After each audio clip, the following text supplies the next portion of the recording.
स्त्री की वह तीन कौन सी चीजें होती हैं जिन्हें प्रत्येक पुरुषों को अपनी पत्नी में अवश्य देखना चाहिए, और जो व्यक्ति देख लेता है वह व्यक्ति कभी भी गरीब नहीं रहता। जय श्री कृष्ण मित्रों, आज की कथा बहुत ही मार्मिक है। आज की कथा में हम जानेंगे कि स्त्री की वह तीन कौन सी तीन चीज होती है जिन्हें प्रत्येक पुरुष को अपनी पत्नी की आवश्यक देखनी चाहिए।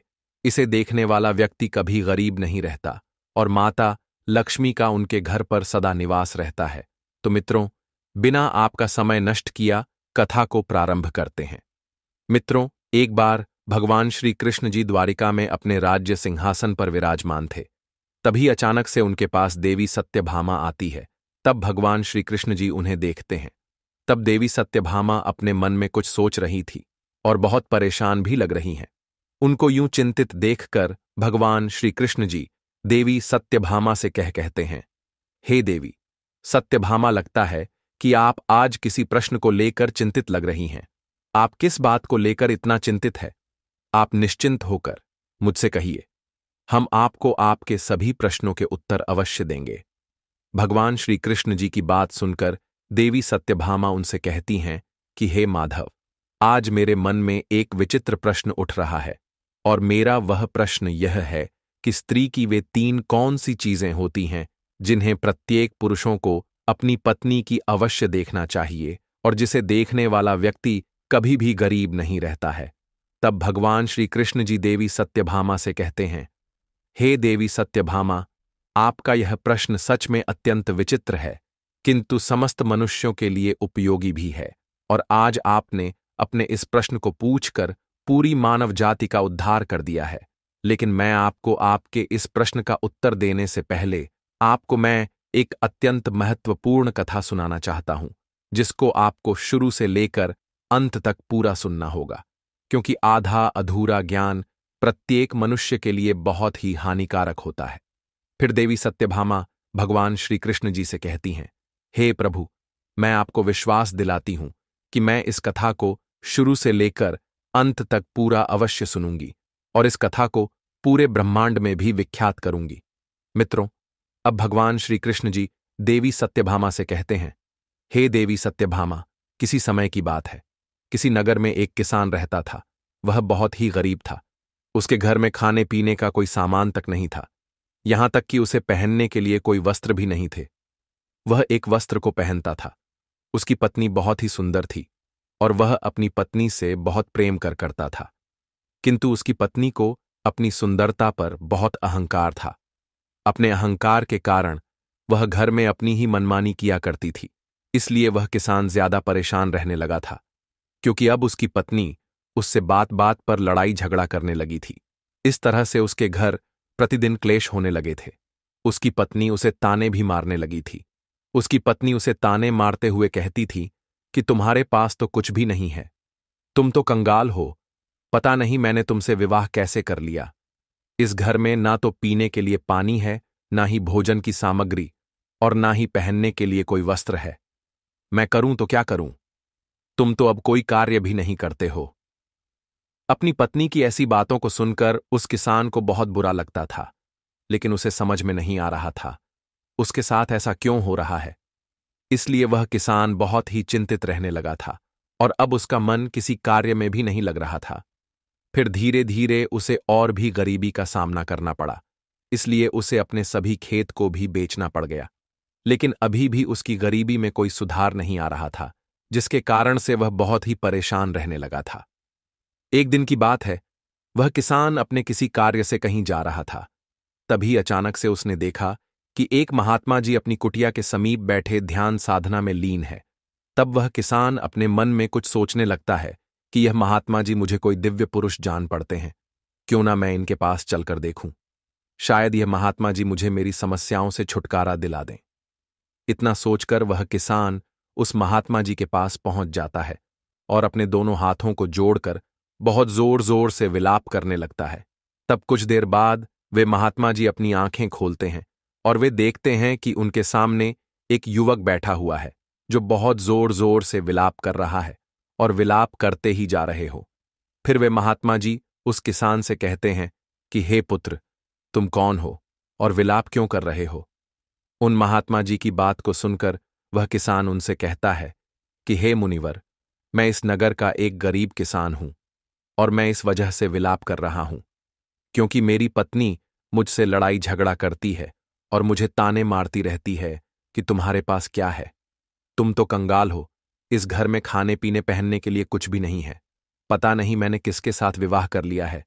इसी तरह के ताने मेरी पत्नी प्रतिदिन मारती रहती, लेकिन मैं बहुत मेहनत करता हूं, फिर भी थोड़ा सा ही धन कमा पाता हूं, जिससे मैं अपने परिवार का पालन पोषण करता हूं।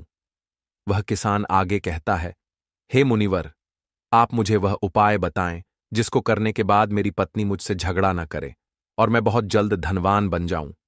उस किसान की बातों को सुनकर वे महात्मा जी उससे कहते हैं, हे पुत्र, तुम पहले विलाप करना बंद करो।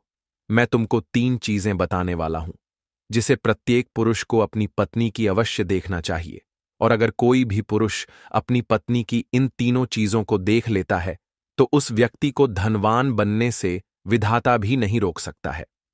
उन महात्मा जी की बात सुनकर वह किसान उनसे कहता है कि हे मुनिवर, आप देर ना करते हुए उन तीनों चीजों को बता दीजिए जिन्हें प्रत्येक पुरुषों को अपनी पत्नी की देखनी चाहिए। मैं उन तीनों चीजों के बारे में जानने के लिए बहुत उत्सुक हो रहा हूं। तब वे महात्मा जी उस किसान से कहते हैं, हे पुत्र, इतनी उत्सुकता ठीक नहीं है। मनुष्य को हमेशा धैर्यवान होना चाहिए। तो चलो, मैं अब तुमको वे तीनों चीजें बता देता हूं जिन्हें प्रत्येक पुरुषों को अपनी पत्नी की उन तीनों चीजों को अवश्य देखना चाहिए। लेकिन मैं तुमको उन तीनों चीजों के बारे में एक अत्यंत महत्वपूर्ण कथा के द्वारा बताने वाला हूं। इसलिए तुमको मुझसे एक वादा करना होगा कि जब मैं इस कथा को सुनाऊंगा तब तक तुम्हें इस कथा को सुनना होगा। उन महात्मा जी की बात सुनकर वह किसान उनसे कहता है, हे मुनिवर, मैं आपको विश्वास दिलाता हूं, मैं इस कथा को शुरू से लेकर अंत तक पूरा अवश्य सुनूंगा। मित्रों, अब भगवान श्री कृष्ण जी देवी सत्यभामा से कहते हैं, हे देवी सत्यभामा। वे महात्मा जी उस किसान से कहते हैं, हे पुत्र, किसी नगर में एक व्यापारी रहता था। वह उस नगर का सबसे बड़ा व्यापारी था। उस व्यापारी और उसकी पत्नी में आप आपस में बहुत प्रेम था। वे दोनों एक दूसरे से बहुत प्रेम करते थे और उनके घर में कभी भी लड़ाई झगड़ा नहीं होता था। कभी भी किसी को लेकर भी व्यापारी और उसकी पत्नी के बीच में किसी भी प्रकार का कोई क्लैश नहीं होता था। इसलिए उसके घर में सदैव माता लक्ष्मी जी का वास बना रहता था। उसे अपने व्यापार में कई गुना सफलता प्राप्त होती थी। व्यापारी और उसकी पत्नी के बीच में इतना प्रेम था कि उसके आस पड़ोस के लोग उनके इस प्रेम को देखकर ईर्ष्या करने लगे थे कि वजह से कुछ स्त्रियां तो व्यापारी की पत्नी से बात तक भी नहीं करती थीं। उसकी पत्नी प्रतिदिन संध्या काल के समय एक दीपक अपने घर अवश्य प्रज्वलित करती थी, लेकिन कुछ स्त्रियां उसे ऐसा भी करने से रोकती थीं और कहती थीं कि तुम प्रतिदिन संध्या काल के समय अपने घर में दीपक क्यों प्रज्वलित करती हो? ऐसा करने से तुम्हें क्या लाभ होगा? तुम ऐसा मत किया करो। किंतु वह किसी की बात सुनकर भी अनसुना कर देती थी और अपनी मनमर्जी किया करती थी। यहां तक वह अपने पति यानी कि उस व्यापारी की भी कोई भी बात नहीं मानती थी। वह अपने अनुसार घर को चलाती थी और वह व्यापारी भी अपनी पत्नी को किसी भी कार्य को करने से मना नहीं करता था, क्योंकि वह व्यापारी बहुत बुद्धिमान था। वह अच्छी तरह से जानता था कि वह अपनी पत्नी को किसी भी कार्य को करने से मना करेगा तो निश्चित है कि उन दोनों में लड़ाई झगड़ा होगा और प्रतिदिन क्लैश होगा, जिसकी वजह से उसका ध्यान अच्छी तरह से व्यापार में नहीं लग पाएगा और व्यापार में हानि होने लगेगी। साथ ही साथ वह व्यापारी अपनी पत्नी को छोड़ना भी नहीं चाहता था, क्योंकि वह अपनी पत्नी से बहुत प्रेम करता था। लेकिन उसकी पत्नी उससे ज्यादा प्रेम नहीं करती थी, बल्कि उस व्यापारी के सामने दिखावा मात्र का प्रेम जताती थी और अपने पति से नाराज भी हो जाती थी। किंतु किसी तरह से वह व्यापारी अपनी पत्नी को मना लेता था। इसी तरह से दिन गुजर रहे थे और वह व्यापारी अपनी पत्नी के साथ सुखपूर्वक से जीवन व्यतीत कर रहा था। फिर धीरे धीरे यह बात पूरे नगर में फैल गई और अब उस नगर के सभी लोग उस व्यापारी और उसकी पत्नी के इस प्रेम का उदाहरण देने लगे थे। फिर जब यह बात उस नगर के राजा को पता चली कि व्यापारी और उसकी पत्नी एक दूसरे से बहुत प्रेम करते हैं, तब उसने अपने सैनिकों को बुलाया और उनसे कहा कि जाओ उस व्यापारी और उसकी पत्नी को बड़े आदर सत्कार के साथ राजमहल में ले आओ। हम उनका सम्मान करना चाहते हैं, लेकिन तुम उन्हें कुछ भी मत बताना मित्रों। भगवान श्री कृष्ण जी देवी सत्यभामा से कहते हैं, हे देवी सत्यभामा, राजा की आज्ञा पाकर उसके वे सैनिक उस व्यापारी के घर जाते हैं और उसके घर का दरवाजा खटखटाने लगते हैं। फिर कुछ देर बाद वह व्यापारी अपने घर का दरवाजा खोलता है तो वह देखता है कि उसके सामने राजा के सैनिक खड़े हुए हैं। तब वह व्यापारी उन सैनिकों से कहता है कि आप लोग आज मेरे घर क्यों आए हैं। फिर वे सैनिक कहते हैं कि चलिए, आपको राजा साहब ने अपने राजमहल में बुलाया है। फिर राजा के वे सैनिक उन दोनों को अपने साथ राजमहल ले आते हैं। राजमहल में पहुंचकर राजा उस व्यापारी और उसकी पत्नी का अच्छी तरह से अतिथि सत्कार करते हैं। उसके बाद उन्हें थोड़ा सा धन दे देते हैं, जिसको पाकर वह व्यापारी और उसकी पत्नी बहुत प्रसन्न हो जाए और प्रसन्नतापूर्वक अपने घर चले जाते हैं। उसके बाद उस नगर का राजा पूरे नगर में यह ऐलान कर देता है कि आज रात को पूरे नगर में सभी लोगों के घरों में व्यापारी और उसकी पत्नी के बीच इतना प्रेम होने के कारण दीप प्रज्वलित किए जाए, जिससे उस व्यापारी और उसकी पत्नी के बीच के प्रेम की सराहना हो। राजा की आज्ञा सुनकर उस नगर के सभी लोगों के घरों में दीपक प्रज्वलित किए जाते हैं। उस नगर के सभी घरों के दीपक थोड़ी ही देर बाद बुझ जाते हैं, लेकिन उस व्यापारी के घर का दीपक अभी भी जल रहा था और उसका प्रकाश बहुत दूर दूर फैल रहा था। फिर उस नगर के राजा ने अपने मन में सोचा कि क्यों ना अब मैं बाहर चलकर देखता हूं कि किस किस ने अपने घरों में दीपक प्रज्वलित करे हैं और किसका दीपक अभी भी प्रज्वलित हो रहा है। इतना अपने मन में सोचकर वह राजा अपने महल से उस नगर की तरफ देखने लगता है तो उसे दिखाई देता है कि उस नगर में किसी घर में भी कोई दीपक नहीं जल रहा है, लेकिन उस व्यापारी के घर में जलाया हुआ दीपक अभी भी जल रहा है। राजा उस नगर के तरफ देख ही रहा था कि इतने में वहां पर उनकी रानी आ जाती है। तब राजा साहब रानी से कहते हैं कि रानी जी, नगर की तरफ देखिए। नगर के सभी घरों में कोई भी दीपक अभी नहीं जल रहा है, लेकिन अभी भी उस व्यापारी के घर में जलाया हुआ दीपक अभी भी जल रहा है। इससे स्पष्ट हो जाता है कि उस व्यापार और उसकी पत्नी के बीच में कितना ज्यादा प्रेम है, और उन दोनों के आपस में इतना ज्यादा प्रेम होने का कारण वह व्यापारी है, क्योंकि वह बहुत बुद्धिमान है और अपनी सूझबूझ से अपने घर को चलाता है। लेकिन रानी राजा की बात से सहमत नहीं होती है और राजा से कहती हैं कि हे महाराज, मैं आपकी बात से सहमत नहीं हूं। मेरे हिसाब से उसकी पत्नी उन दोनों में इतना प्रेम होने का कारण है। मित्रों, भगवान श्री कृष्ण जी देवी सत्यभामा से कहते हैं, हे देवी सत्यभामा, इसी बात को लेकर राजा और रानी में बहुत देर तक बहस होती है और बात लड़ाई तक पहुंच जाती है। फिर राजा और रानी के बीच में तलवारें तक चलने लगती हैं, जिससे राजा और रानी को कई चोट भी लग जाती है। तभी अचानक से राजा ने रानी से कहा कि हम दोनों यूं लड़ाई क्यों कर रहे?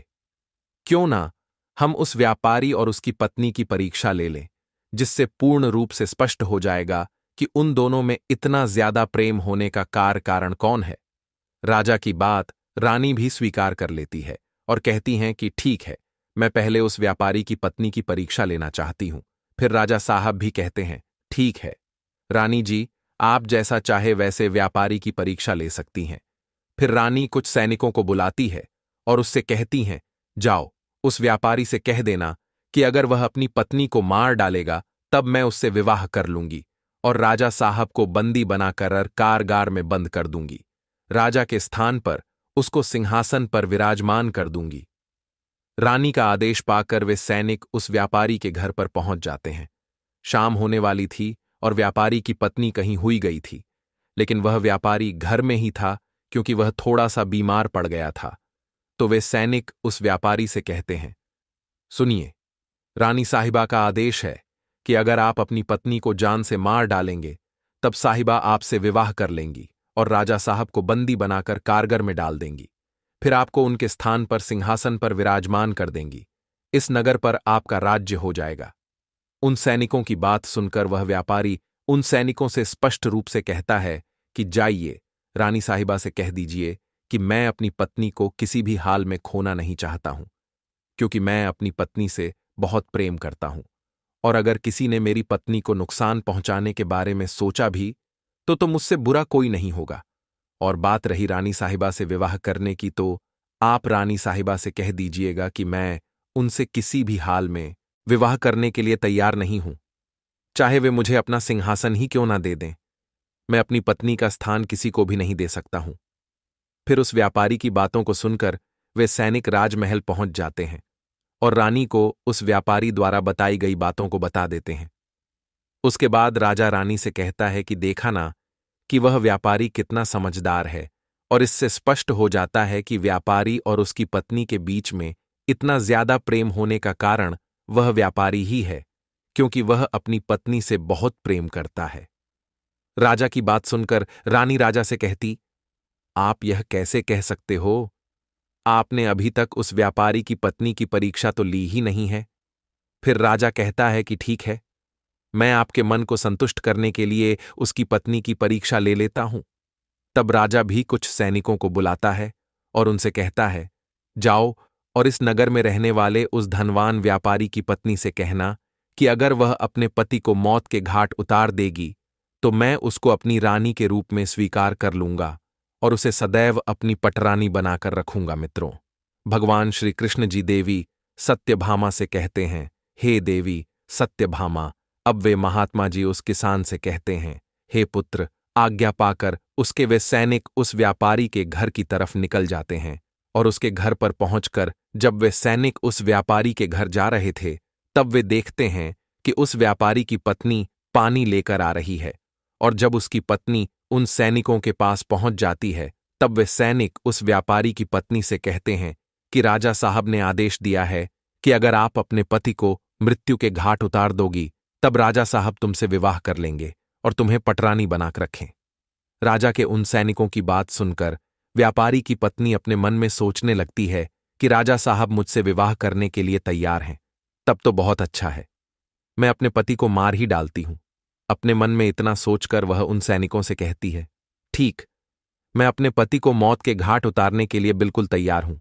तब वे सैनिक उससे कहते हैं कि लेकिन राजा साहब को पता कैसे चलेगा कि तुमने अपने पति को मौत के घाट उतार दिया है। फिर व्यापारी की पत्नी उन सैनिकों से कहती है, संध्या काल के समय जो दीपक मैं प्रतिदिन जलाती हूं उसके थोड़ी देर बाद मैं अपने पति को मौत के घाट उतार दूंगी और राजा साहब को संध्याकाल का वह दीपक बुझाकर इशारा दे दूंगी। उस व्यापारी की पत्नी की बात सुनकर राजा के वे सैनिक राजमहल में पहुंच जाते हैं और राजमहल में पहुंचकर राजा से कहते हैं, हे राजन, व्यापारी की पत्नी तो अपने पति को जान से मारने के लिए तैयार हो गई है। जब रानी ने यह बात सुनी तो इस बात को सुनकर रानी को स्त्री जाति से घृणा होने लगी। फिर राजा ने रानी से कहा कि यह समय ज्यादा सोचने समझने का नहीं है, हमें उस व्यापारी की जान बचाने के बारे में सोचना चाहिए, क्योंकि उसकी पत्नी बहुत ही निर्दय है। वह निश्चित ही अपने पति को मौत के घाट उतार देगी। आज हमारी वजह से उस व्यापारी के प्राण संकट में है। फिर राजा तुरंत उन सैनिकों से कहता है कि जल्दी से जाओ और उस व्यापारी की पत्नी से कह देना कि वह व्यापारी को न मारे। राजा का आदेश पाकर वे सैनिक दौड़ते हुए व्यापारी के घर पर पहुंच जाते हैं तो वे देखते हैं कि उस व्यापारी की पत्नी ने अपने पति को दिन में ही मौत के घाट उतार दिया है। तब वे सैनिक व्यापारी की पत्नी को डांटते हुए कहते हैं कि तुमने तो हमसे कहा था कि तुम व्यापारी को शाम को मौत के घाट उतारोगी, लेकिन तुमने व्यापारी को दिन में क्यों मार डाला? राजा के उन सैनिकों की बात सुनकर उस व्यापारी की पत्नी उससे कहती है, मुझे तो अपने पति को मारना ही था और मैं इसे बहुत पहले ही मारना चाहती थी, परंतु कोई सही मौका नहीं मिला, इसलिए मैं अपने पति को कभी मार ही नहीं पाई और मैंने सोचा कि दिन में पति को मौत के घाट उतार देती हूं, दीपक शाम होते ही बुझा दूंगी। व्यापारी की पत्नी आगे कहती है, तो सैनिकों, मैंने अपने पति को मौत के घाट उतार दिया है, क्या अब राजा साहब मुझे अपनी रानी बनाएंगे? तब उन सैनिकों ने कहा, यह तो आप चलकर राजा साहब से ही पूछ लीजिए। फिर व्यापारी की पत्नी और वे सैनिक राजमहल पहुंच जाते हैं और वे सैनिक राजा साहब को सारी बात बता देते हैं, जिसे सुनने के बाद राजा साहब बहुत क्रोधित हो जाते हैं और व्यापारी की पत्नी को बंदी बनाकर कारागार में डाल देते हैं। मित्रों, भगवान श्री कृष्ण जी देवी सत्यभामा से कहते हैं, हे देवी सत्यभामा, वे महात्मा जी उस किसान से कहते हैं, हे पुत्र चलो, अब मैं तुम्हें वे तीनों चीजों को बता देता हूं जिसे प्रत्येक पुरुष को अपनी पत्नी की अवश्य देखना चाहिए और जिसे देखने के बाद उसके घर में कभी भी क्लेश नहीं होता है। तो पहली चीज अपनी पत्नी की यह देखनी चाहिए कि पत्नी कहाँ आ रही है, कहाँ जा रही है, किससे मिल रही है और किससे बात कर रही है। जो भी पुरुष अपनी पत्नी की इन चीज को देखता है तो उसके घर में कभी भी क्लेश नहीं होता है और उसका अपनी पत्नी पर नियंत्रण भी होता है। दूसरी चीज प्रत्येक पुरुष को अपनी पत्नी की अवश्य देखना चाहिए, वह है बोलचाल। प्रत्येक पुरुषों को अपनी पत्नी की बोलचाल की भाषा देखना चाहिए कि उसकी बोलचाल की भाषा कैसी है और अपने पति की बात मानती है कि नहीं, उसकी इज्जत करती है कि नहीं। इस चीज को भी प्रत्येक पुरुषों को अपनी पत्नी की अवश्य देखना चाहिए। तीसरी चीज प्रत्येक पुरुष को अपनी पत्नी के चाल चलन अवश्य देखना चाहिए। जो भी पुरुष अपनी पत्नी के चाल चलन देखता है और अपनी पत्नी को नियंत्रण में रखता है तो उस घर में कभी भी क्लेश नहीं होते हैं। लेकिन जो स्त्रियां घर को अपनी ही मनमानी पर चलाती हैं और पति की बातों को नहीं मानती हैं, तब उसका भी हाल उस व्यापारी की तरह ही हो जाता है। मित्रों, भगवान श्री कृष्ण जी देवी सत्यभामा से कहते हैं, देवी सत्यभामा, अब तो आपको आपके सभी प्रश्नों के उत्तर मिल ही गए होंगे। तब देवी सत्यभामा भगवान श्री कृष्ण जी से कहती हैं, हे जी हाँ प्रभु मित्रों, आप सभी को यह कथा अच्छी लगी होगी तो आदविक कथा चैनल को सब्सक्राइब करें और साथ ही बेल नोटिफिकेशन को दबा दें और कमेंट बॉक्स में जय श्री कृष्णा अवश्य लिखिए। आप सभी का हृदय से धन्यवाद।